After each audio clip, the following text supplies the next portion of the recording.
O Senhor esteja convosco. Ele está no meio de nós. Proclamação do Evangelho de Jesus Cristo segundo Marcos. Glória a vós, Senhor. Naquele tempo Jesus disse à multidão: quem é que traz uma lâmpada para colocá-la debaixo de um caixote ou debaixo da cama? Ao contrário, não a coloca num candeeiro? Assim, tudo que está escondido deverá tornar-se manifesto, e tudo que está em segredo deverá ser descoberto. Se alguém tem ouvidos para ouvir, ouça.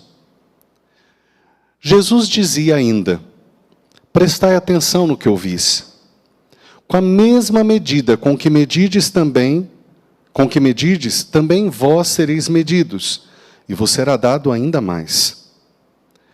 Ao que tem alguma coisa será dado ainda mais. Ao que não tem será tirado até mesmo o que ele tem. Palavra da salvação. Glória a vós, Senhor. Podemos sentar.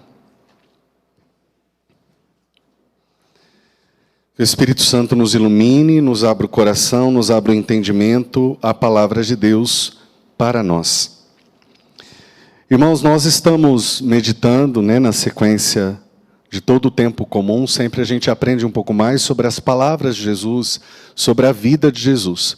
O tempo da Páscoa e o tempo do Natal, tempos mais intensos que nós vivemos na igreja, nós falamos de um acontecimento particular, de um momento mais intenso da vida de Jesus, seu nascimento, e depois paixão, morte e ressurreição. E no tempo comum nós conhecemos um pouco mais sobre o seu ensinamento, sobre aquilo que Jesus veio pregar e ensinar, e aqui nós vemos em todas as leituras, a sequência de leituras que a gente está vendo de São Marcos, todo o sermão de Jesus, todo o aprendizado que Jesus nos dá. Mas antes disso, é importante lembrar que na carta aos Hebreus nós temos ouvido falar sobre Jesus como sumo e eterno sacerdote. A carta aos Hebreus fala muito desse sentido, daquele que nos ajuda a entrar no santuário. E aqui a gente tem, começando dizendo assim: nós temos liberdade para entrar no santuário, pelo sangue de Jesus. Ele nos abre um caminho novo, ele nos dá uma nova oportunidade. Mas depois ele diz, só que a gente precisa se aproximar com o coração sincero, cheio de fé, purificado de toda má consciência e o corpo lavado com a água pura.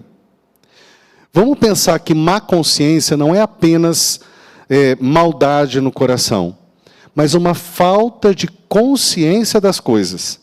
Sabe quando passa um tempo na vida e que a gente vai olhando para trás e fala, e agora entendi. Agora tem sentido. Nossa, gente, como eu não tinha percebido isso antes. Depois de um tempo, as coisas fazem sentido. Geralmente, na hora da dor ou da dificuldade, elas não fazem, é difícil para a gente entender, mas depois de um tempo as coisas fazem sentido. Esse é o aprendizado que Deus quer que a gente tenha. Esse é o ensinamento do Senhor para nós. Ele também age na nossa consciência. Tanto que tem gente que não tem consciência, tem gente, eu estou dizendo, apontando para mim primeiro, nós também. Tem momentos da vida que nós também não temos consciência do mal que fizemos, do erro que fizemos. Por isso que a gente faz um exame de consciência. Por quê? Para que chegue à nossa consciência aquilo que nós fizemos e não temos ainda consciência, que está no nosso inconsciente, ou que está escondido de nós, é uma consciência errada. Aquela falha que a gente tem às vezes de perceber onde está o erro, onde está a palavra que não foi dita. Só que para a gente ter uma consciência sadia, coerente, e não ficar com a má consciência, mas com uma boa consciência, nós precisamos daquilo que eu falei no começo, humildade. Por isso que a palavra fala, tem que estar com o coração sincero, aberto, sem tentar mostrar o que a gente não é, cheio de fé, purificado de má consciência, o corpo lavado com água pura, isto é, a gente estar livre. Por isso que Jesus fala que quem precisa de remédio são os doentes. E no fundo ele está dizendo, por causa de um contexto lá, falando, se vocês acham que não precisa, não venha. Porque Deus vai agir no coração que se deixa tocar, que precisa. Aquele momento que a gente assume, olha, porque parece um gesto de firmeza quando a pessoa diz assim, olha, Não me arrependo de nada que eu fiz, só do que eu não fiz. Parece que é uma pessoa convicta, boa. Não, mas isso é ingênuo.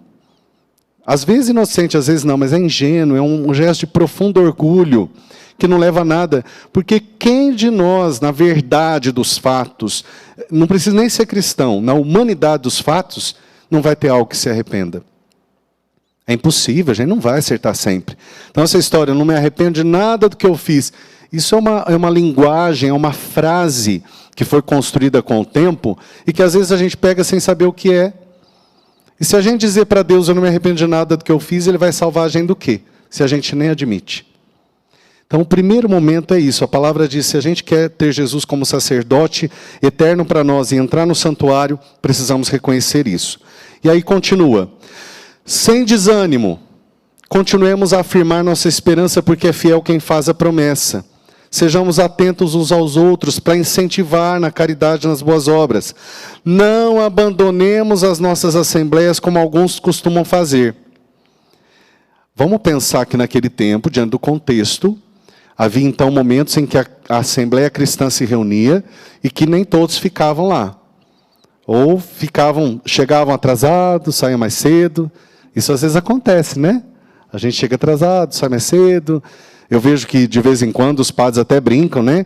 Que a gente vai dar a bênção final, tem gente que está meio desesperado. Ide em paz, que o Senhor vos alcance, né? Porque está correndo já, tem hora. Eu lembro quando eu celebrei uma vez, há muitos anos, as primeiras vezes que eu celebrava a Vigília Pascal, que é uma missa um pouco mais demorada, e a primeira que eu fiz, e Padre Novo também, a gente quer falar tudo que a gente aprendeu, a gente quer fazer tudo da melhor forma, e às vezes a gente não preocupa muito com a hora. Então vocês perdoem a gente, viu? A gente não, quando eu era Padre Novo, agora já não sou mais. Mas eu lembro que eu celebrei, a missa estava demorando um pouquinho, e aí no final eu fiquei pensando, falei, gente, na época o filme famoso era o Titanic. Na época, faz tempo, hein, gente? Faz tempo. E aí eu falava, que coisa, a gente fica 3 horas para assistir um barco afundar e não reclama. Né?